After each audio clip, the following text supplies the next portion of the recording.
Mamshi, welcome back sa ating YouTube channel. And for today's video, magbabahagi na naman ako sa inyo ng healthy snacks. Tatawagin ang bida ng ating lulutuin ngayon ay kalabasa stick. Kung paano gawin ito, napakasimple lang mga Mamshi. So, ano pang inaantay natin? Excited na akong ibahagi sa inyo kung paano gawin isang merienda ang gulay na kalabasa. So, let's go mga Mamshi! Ayan mga Mamshi, luluto muna natin ng ating kalabasa, ating pumpkin. Ayan natin itong lumambot. Palambutin natin ito. Ayan Mamshi, malambot na yung ating kalabasa. Pwede natin itong hanguin. Ayan mga Mamshi, namas na natin. Minash ko na yung ating cooked kalabasa. And haluan natin ito ng cheese.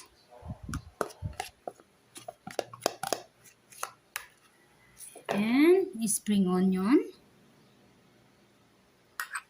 Kung wala kayong spring onion mga Mamshi, pwede ang malunggay, chop malunggay.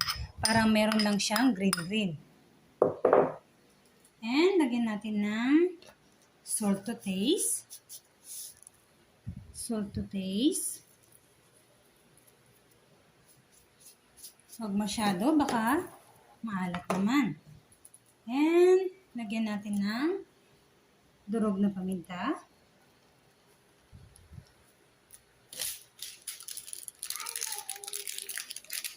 At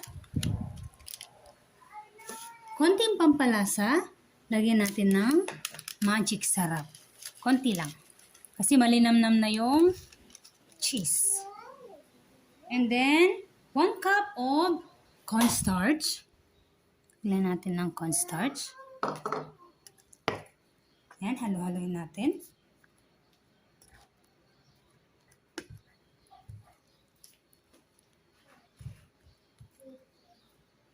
Mas better haluan na lang natin ng ating malinis na kamay. Mas madali.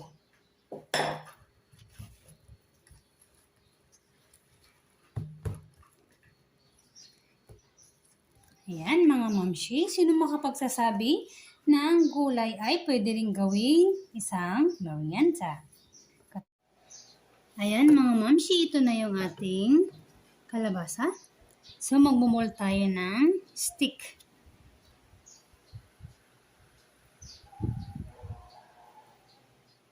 Ayan mga Mamshi, magmumold lang tayo ng parang stick.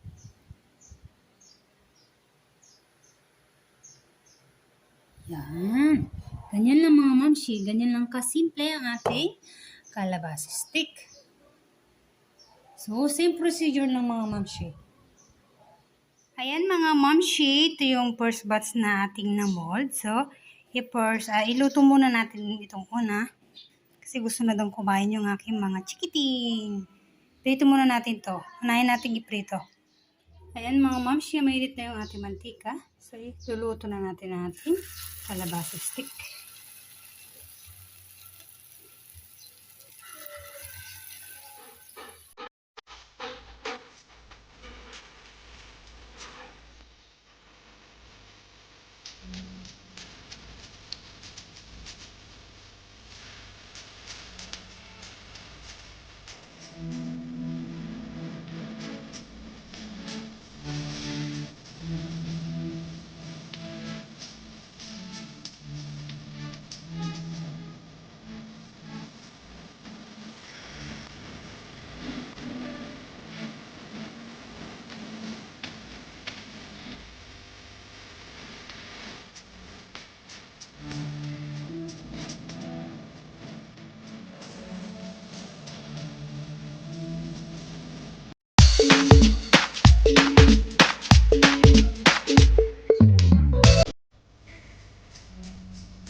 Ayan mga mamshi, gagawa tayo ng ating sauce. Maglalagay tayo ng margarine o kaya butter, dahil wala tayong pabili ng butter, ito na lang, margarine.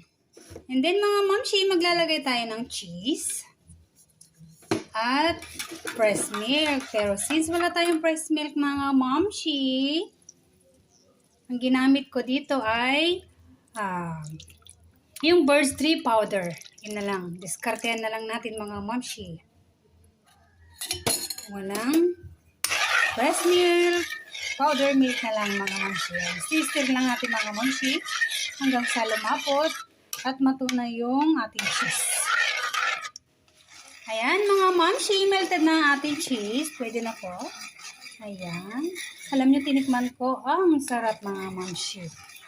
Walang fresh milk. Dinaskartehan na naman natin. Kung walang fresh milk, pwede ang powder milk mga mamshi. Basta huwag lang ang lagyan ng asukal. Ayan. Yan mga mamshi. Ito yung ating sauce.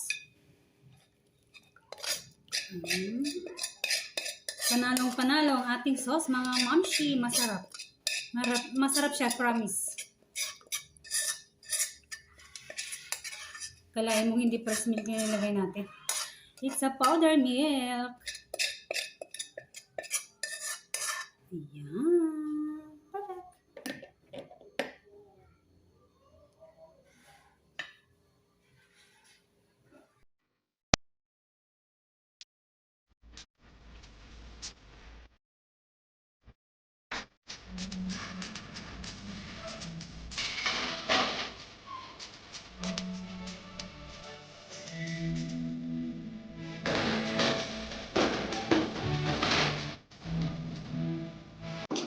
Hello, Mamshi! Ito na yung ating ginawang kalabasa stick. Ayan. And nandito yung aking napakabait at supportive at napakaganda at sexy kong pamangkin. So, papatikim natin sa kanya. Siya yung unang titikim.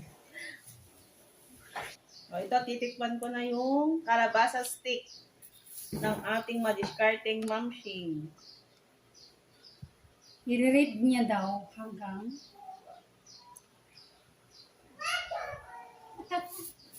Perfect! oh, yan. Perfect daw mga mamshi. And perfect din ito, merienda ng ating mga kids. Lalo na sa mga kids na ayaw kumain ng kalabasa. So, especially Mother's Day ngayon, may panghanda na kami.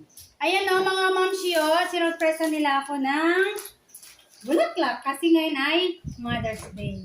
So, Happy Mother's Day sa inyong lahat. Happy Mother's Day po! Try nyo na po itong kalabasa stick na gawa ng aking tita. Perfect pang bata at para sa atin din po. At pwede din pang negosyo. And check out mga mamshi, meron din akong potato stick, banana stick. Talagang napaka-perfect ng kalabasa stick. Try nyo na at siguradong magugustuhan ng inyong mga anak shi. Perfect na perfect. And can you rate it how 1 to 10? 11. Pang 11 Ginabola na na. ako oh. Pang 11 talaga kasi sobrang sarap ng kalabasa. Hindi mo siya malalasahan ng kalabasa. And mga mamshi, ito pa yung lalong nagpasarap ng kanyang sausawan. Nakita nyo naman, 3 ingredients lang, meron na tayong masarap na sausawan. Kahit na anong klaseng merienda, yan pwede yung gawing sausawan. So, hanggang sa muli natin ng pagsasama mga mamshi. Abangan nyo mga mamshi ang ating lulutuin next time, ang malunggay, pulburon malunggay. Kung paano yan mga mamshi, abangan ninyo. Okay, please like, share, and subscribe and click the notification bell. Upang sa ganon, ma-notify kayo sa aking mga susunod pang mga video i-upload. O, so bye-bye na. Bye-bye! Bye! See you soon!